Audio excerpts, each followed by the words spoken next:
Netflix's live-action One Piece TV show has got me thinking about live-action anime adaptations. They have a negative stigma around them, and rightfully so. Most of them have been atrocious. I even made a video listing out several reasons why anime couldn't work in live action.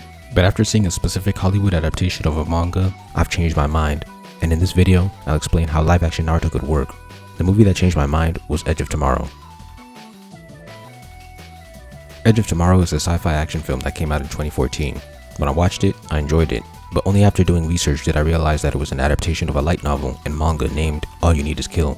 After watching a comparison video, I realized that there were several differences between the original and the film. The first major one is the ages of the characters.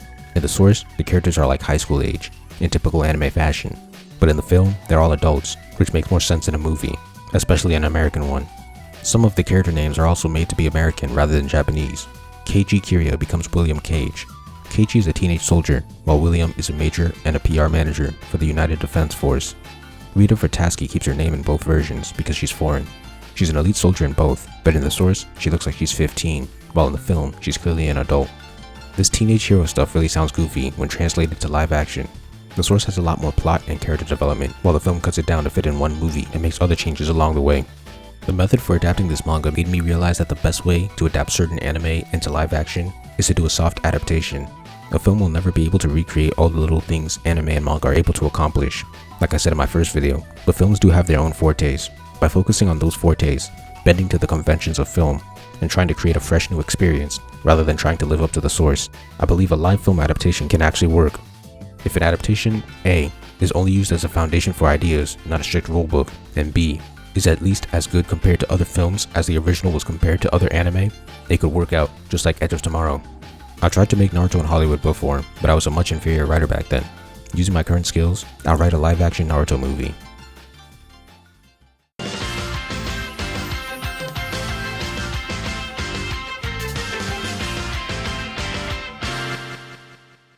I'll start with the setting. I'll use Naruto as a foundation, but I'll make creative changes based on successful sci-fi and fantasy movies. Naruto has 5 main countries, each with ninja villages. The setting is also somewhat old-timey, with some modern tech. The first change is that each of the countries are fictional states, and each of the villages are capital cities. The time period is modern. Movies like Batman and Superman have fictional cities, so that's something that's easy to grasp for American audiences.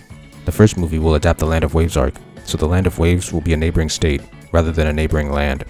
As for the ninja system, I'll take inspiration from Mission Impossible and John Wick. Each city will have a secret ninja organization where they give their ninjas missions. They can report to some HQ where the president of the ninja company, the Kage, gives them missions. Apart from that, it's just a regular city. For powers, I'm actually going to keep Chakra the same, but I'm just not going to go into detail. The characters will just fight in the streets like John Wick or Mission Impossible. Now the characters. Last time, I slightly changed their names. This time, I'm not doing that. All the names stay the same. I don't think Japanese names will deter people from watching the movie. Additionally, Naruto characters have names that are pretty easy to pronounce. As for their ages, I'll age them up to at least 18. A 12-year-old assassin would be weird in live action. That's probably part of the reason we never see Robin with Batman in the movies. A child action hero can work in manga and comics, but not so much in live action. Additionally, aging them up wouldn't have a big effect on their personalities because the characters are already mature in the source for the most part. For designs, they'll just have a more casual, realistic version of what they wear in the anime. Their hair colors can stay the same, but their hairstyles will be a little more realistic, so it doesn't look like cosplay.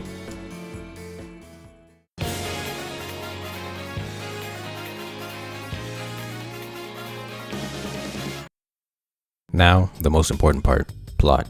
This time, I have 3-act structure on my side. Stories of all types follow 3-act structure, but especially movies.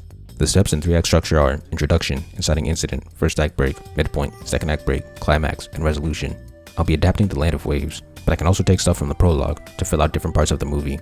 Let's begin. Guardians of the Galaxy Volume 1 is a solid movie and was paced very well. It also had 3-act structure, but it started the movie with an important flashback of the protagonist. I'm going to do the same thing here. All of Chapter 1 will be quickly gone over in a montage as the introduction for the movie. I'm going to take from Guardians again. In that movie, the inciting incident is where the main crew all get captured and sent to prison, but there's actually an action scene before then. It's when Peter is stealing the orb. I'm going to steal that, an action scene before the inciting incident. That scene is going to be Kakashi's spell test from the prologue. This will set up the 4 main characters and their powers. Somewhere around here, we'll get the introductory scenes to Zabuza and Gato. The idea that ninja are just tools will be brought up here. The thematic ideas are usually supposed to be brought up early in the movie, so that's what I'm doing. The inciting incident will be when they get their mission from the third Hokage. This is the same as in the manga, but instead of having them meet Tazuna here, they'll have to meet him somewhere else so that I can have more events happen in the movie. Now, the first act break begins. Part 1 will be Team Kakashi going to find Tazuna, the bridge builder. When they arrive, Tazuna is out and is attacked by the demon brothers, so they have to save him. This action scene will be longer and rely on the strong suit of film action, which is tight choreography, like a kung fu movie. They'll still use powers, but the amazing choreography will take the spotlight. This fight will end in a similar fashion to the manga. After the fight, they get acquainted with Tazuna. He gets his tools and they prepare to go to the State of Waves so that Tazuna can fix the bridge. This is part 2 of the first act break. While on their way to Waves, they get attacked by Zabuza Momochi. This fight will have similar beats, but again, the martial arts and swordsmanship will be the focus of the action. Zabuza will have a showdown with Kakashi, capture Kakashi, then Naruto and Sasuke will work together to free him. Then Kakashi will get his get back at the end of the fight. The midpoint will be when Haku kills Zabuza, just like in the manga. And just like in the manga, Kakashi will realize that Zabuza isn't actually dead and train them on tree climbing. This training will allow the main trio to really bond, more so than in the manga. While training, Naruto will meet Haku. All the Tazuna and Inari backstory will be kept in as well. The next day, the heroes will go into the final battle, same as in the manga. Once again, the fights will focus on close quarters combat. The climax will go down just like in the manga. Sasuke gets injured, Naruto beats up Haku.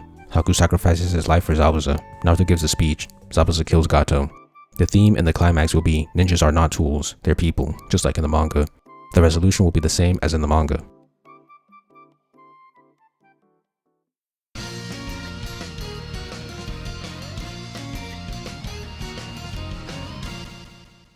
As you can see, the plot is extremely similar to the original plot. That's because the Land of Waves has great 3-act structure, so all I had to do was import the story beats into the film. I honestly don't see why this couldn't work. If you put this project in the hands of a competent and logical director, it should be a tap-in. The series could actually expand into 2 trilogies. The second movie would loosely adapt the Chunin exams. The third movie would adapt the Tsunade arc and the Sasuke recovery. That would be the end of the first trilogy. Movie 4 would adapt the Kazekage rescue arc. Movie 5 would adapt the Pain arc. Movie 6 would adapt the war. That's the second trilogy. It's really not crazy to imagine.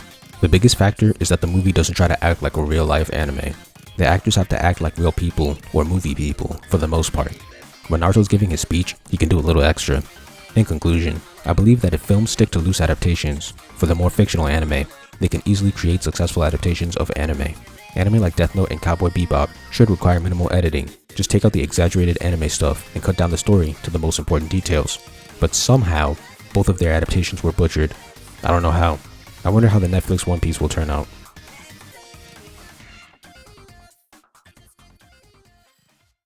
Thank you for watching. Please like, comment, share, subscribe, and help me revolutionize the manga industry by buying my manga and spreading the word. All important links will be in the description.